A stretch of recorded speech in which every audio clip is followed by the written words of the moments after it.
సత్యమును జీవమును ఆధారము నీ వాక్యము నా త్రోవకు.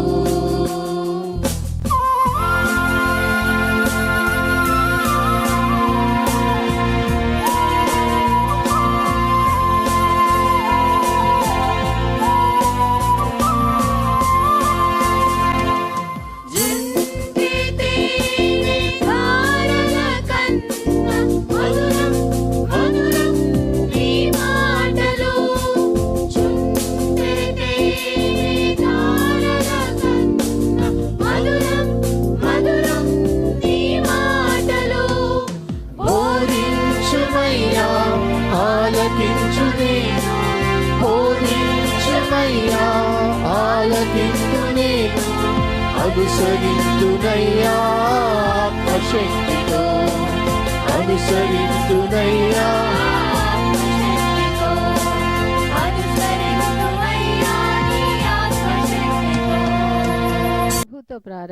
ప్రభుతో ప్రారంభం అనే ఆధ్యాత్మిక అనుదిన ప్రార్థనా కార్యక్రమానికి ప్రేమతో మిమ్మల్ని ఆహ్వానిస్తూ ఉన్నాం. మన జీవితానికి ఆదియు ఆధారమునైనటువంటి ఆ దేవుణ్ణి మొదట మరణించుకున్నట్లయితే ఆ దినమంతయు ఆయన కృపాక్షేమములే మన వెంట వచ్చును.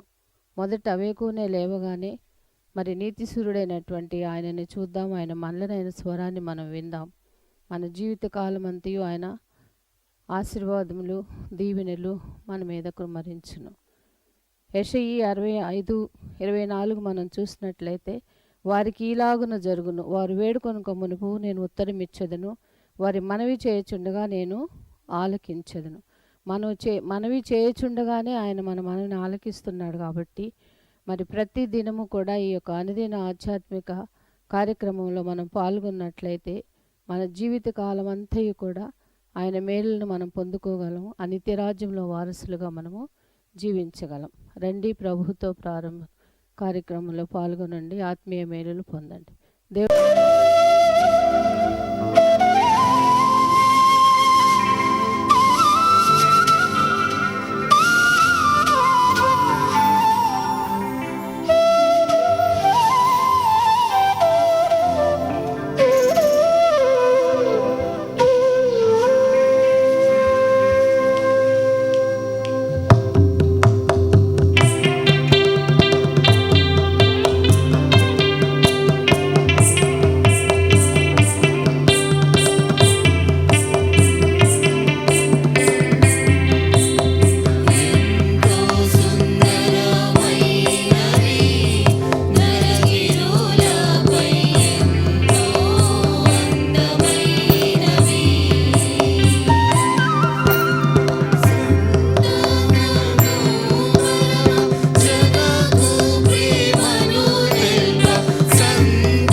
దేవుని సంగమా, మరొక నూతన దినమును, నూతన మాసమును దేవుడు అనుగ్రహించాడు.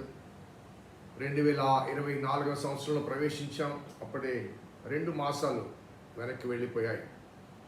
మరి కాలం చాలా వేగంగా ప్రయాణం చేస్తుంది.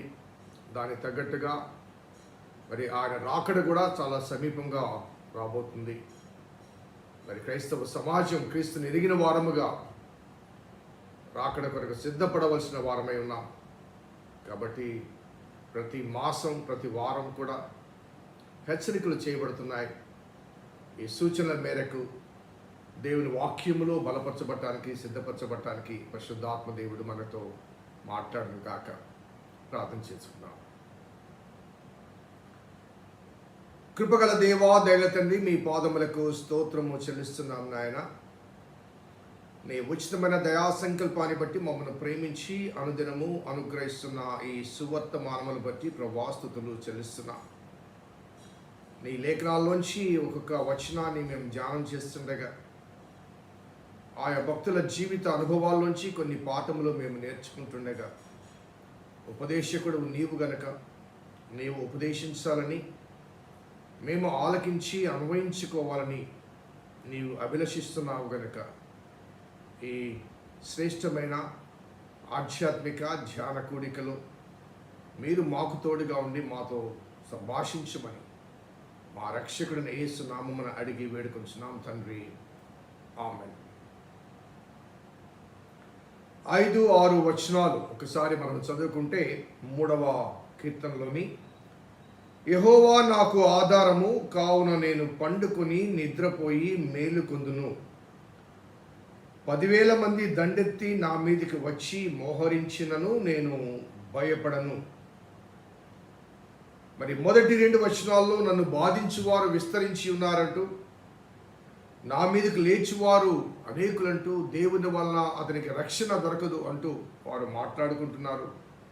ప్రభువా, నీవే నాకు కీడము, నీవే నాకు ఆధారము, నీవే నాకు అత్యాస్పదము, నీవు తప్ప వేరొక నాకు ఆశ్రయము లేదు అంటూ శరణుజొచ్చిన అనుభవాన్ని మరి నెమరి వేసుకుంటున్నాడు. మరి వాస్తవంగా అయితే దావీదు తాను అబ్షలోమును కానీ, అతని సైన్యాన్ని కానీ, అతని చుట్టూ ఉన్న అతని అనుచర బృందాన్ని కానీ సంహరించడం కానీ, ఎదుర్కోవడం కానీ అసాధ్యమైనది ఏమీ కాదు. కానీ ఆ కన్న ప్రేమ ఎక్కడ తన కుమారుణ్ణి మరి తన చేతులతో సంహరించాల్సి వస్తుందని యుద్ధానికి కూడా వెళ్ళడు, యుద్ధానికి కూడా తాను వెళ్ళడు. ఆ వెళ్ళవారికి కూడా చెప్తాడు, దావీదు నా కుమారుడైన మరి అబ్షాలోం పట్ల నా నిమిత్తము దయ చూపండి, నా నిమిత్తం దయ చూపండి. అటువంటి ప్రేమ కలిగిన వాడు కాబట్టి తను చర్య తీసుకొని లేని నిస్సహాయ స్థితిలో తానున్నాడు.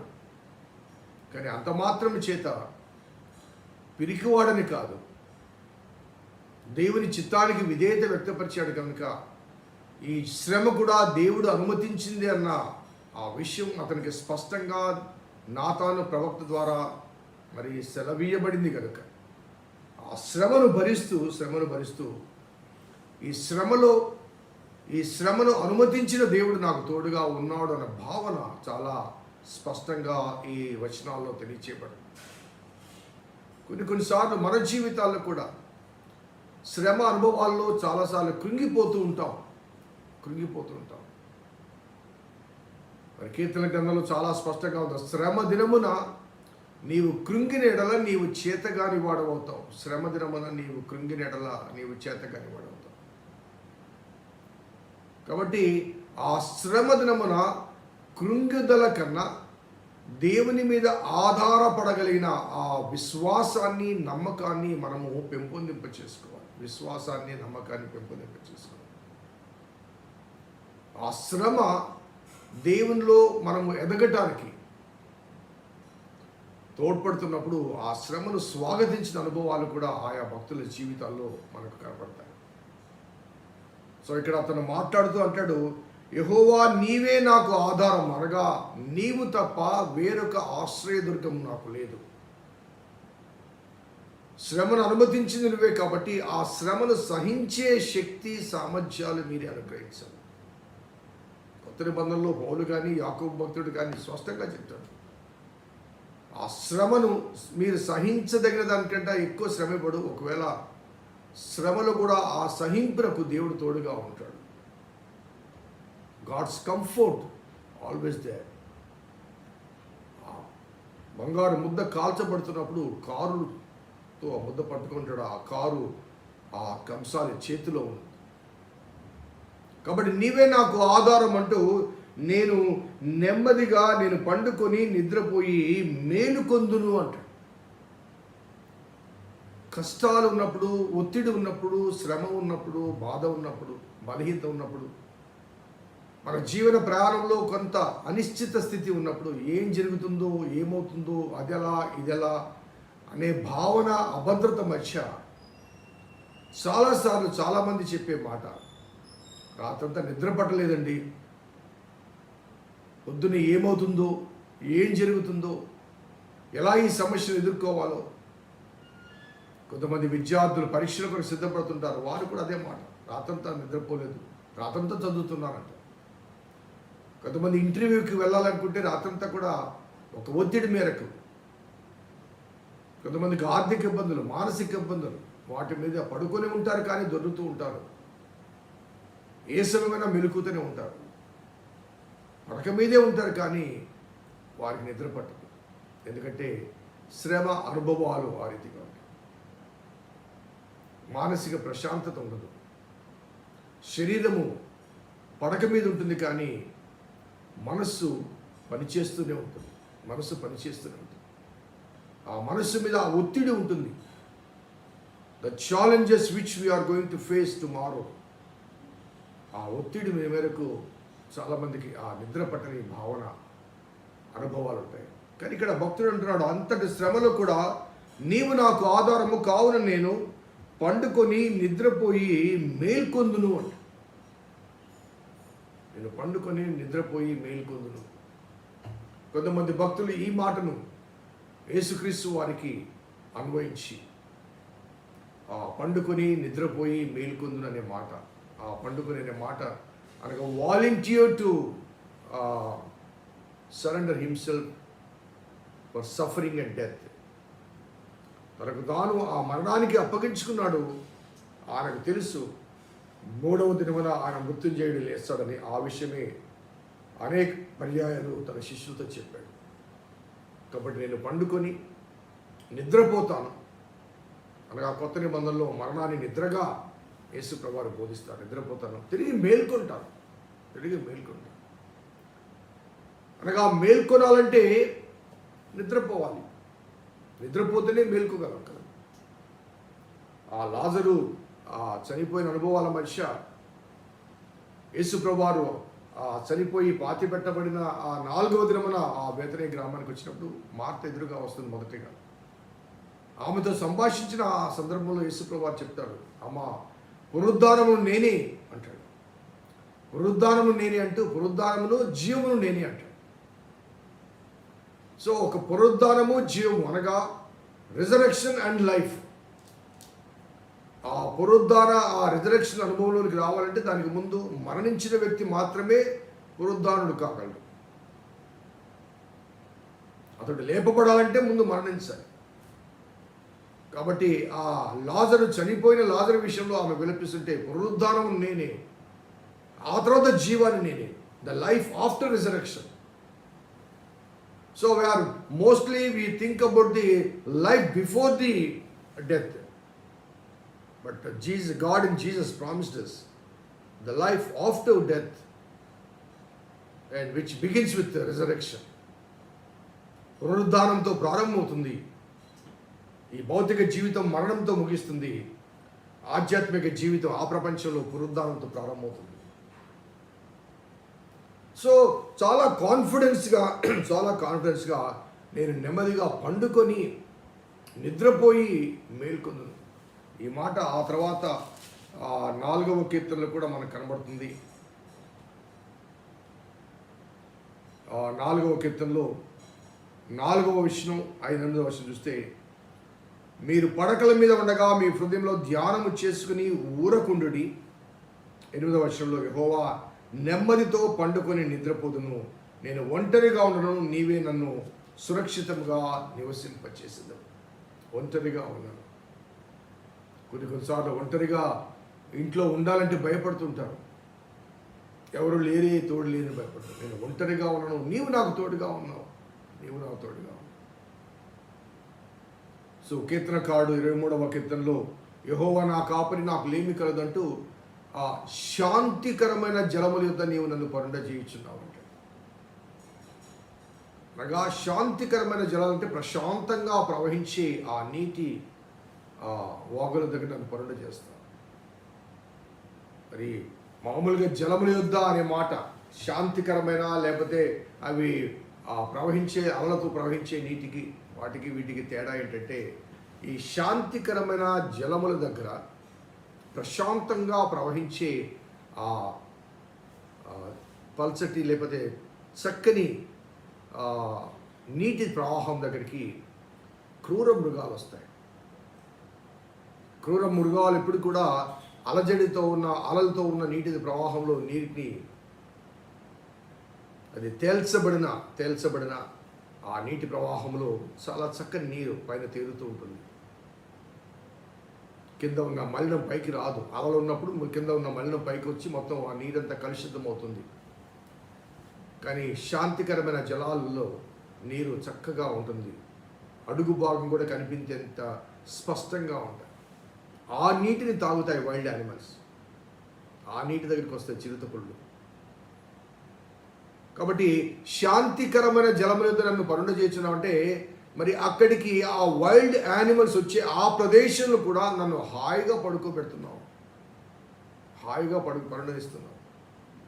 ఎందుకంటే నా చుట్టూ నీవు కవచం కంచి వేసి ఉన్నావు. So a confidence, శాంతికరమైన. అలాగే అదే కీర్తనలో గాఢాంధకారం లోయలో నేను సంచరించిన ఏ అపాయం నాకు భయపడను, ఎందుకంటే నేను ధైర్యవంతుణ్ణి, బలవంతుణ్ణి, శూరుణ్ణి, వీరుణ్ణి కాదు, నీవు నాకు తోడుగా ఉన్నావు. సో నేను పండుకొని నిద్రపోయి మేల్కొందంటే నీవున్నా నా కాపరిగా. ఎందుకంటే మనల్ని కాపాడేవాడు కునుకడు, నిద్రపోడు. ఇంకా మనం ఓపెన్గా మాట్లాడాల్సి వస్తే, మనం పడుకొని నిద్రపోతుంటే ఆయన మేల్కొని కాపలా కాస్తుంటాడు. నిన్ను కాపాడువాడు కునుకడు, ఇశ్రాయేలును కాపాడువాడు కునుకడు, నిద్రపోడు. That's confidence God has given unto his people. ఆయన మీద నమ్మకం ఉంచిన బిడ్డలు, ఆయన నమ్మిన బిడ్డలు. మనం నమ్మాము కాబట్టి ఆ నమ్మకత్వాన్ని ఆయనని రుజువు చేస్తూ నిరంతరం మనల్ని కాపాడే దేవుడు మన మీద ఉంటాడు. సో శ్రమ చుట్టూ ఆవరించి ఉండగా, ఇబ్బందుల కొలిమిలో తాను కొనసాగుతూ ఉండగా, ఈ ధైర్యాన్ని, ఈ కాన్ఫిడెన్స్ని మరి దావీదు ఎక్స్ప్రెస్ చేయగలిగాడంటే దానికి కారణం అంటే faith increases. When faith increases, the anxiety decreases. When our faith increases, our anxiety decreases. విశ్వాసం పెంపొందించబడే కొలది మనలో ఉన్న ఆ తీవ్రత, ఆ ఒత్తిడి, మానసిక వ్యధ ఇవి తగ్గుతూ వస్తుంటాయి. విశ్వాసం తగ్గినప్పుడు అవి పెరుగుతాయి, విశ్వాసం పెరిగినప్పుడు అవి తగ్గుతూ ఉంటాయి. కాబట్టి దావీదు ఈ మాటలు పలకటానికి ఫెయిత్ ఇంక్రీజెస్, అందుకే నీవే నా ఆధారం అంట, హాయిగా పడుకుంటాను. కొత్త నిబంధనలో గలిలయ సముద్రంలో ఉన్నటువంటి ఆ తుఫాను అనుభవం మనకు తెలుసు కదండి. ఆ తుఫాను అనుభవం మధ్య మరి మధ్యరాత్రి వేళ చిమ్మ చీకట్లో గాలి తుఫాను, శిష్యులు వాళ్ళందరూ కూడా జాలరు. ఆ 12 మందిలో 10 మంది జాలరు. వారందరూ కూడా ఆ పడవను ఆపడానికి ప్రయత్నిస్తే నీరు ధోనిలోనికి వచ్చింది. ధోని మునిగిపోయే అనుభవాల మధ్య యేసు ప్రభువారు ధోని అమరమున ఆయన నిద్రిస్తూ ఉన్నాడు. He was sleeping. ఎందుకంటే he has a command over the creation because he himself is a creator. ఆయనకున్న ధైర్యం ఏంటంటే ఆ గాలి తుఫానును అణచగలిగిన శక్తి సామర్థ్యాలు తనకున్నాయి.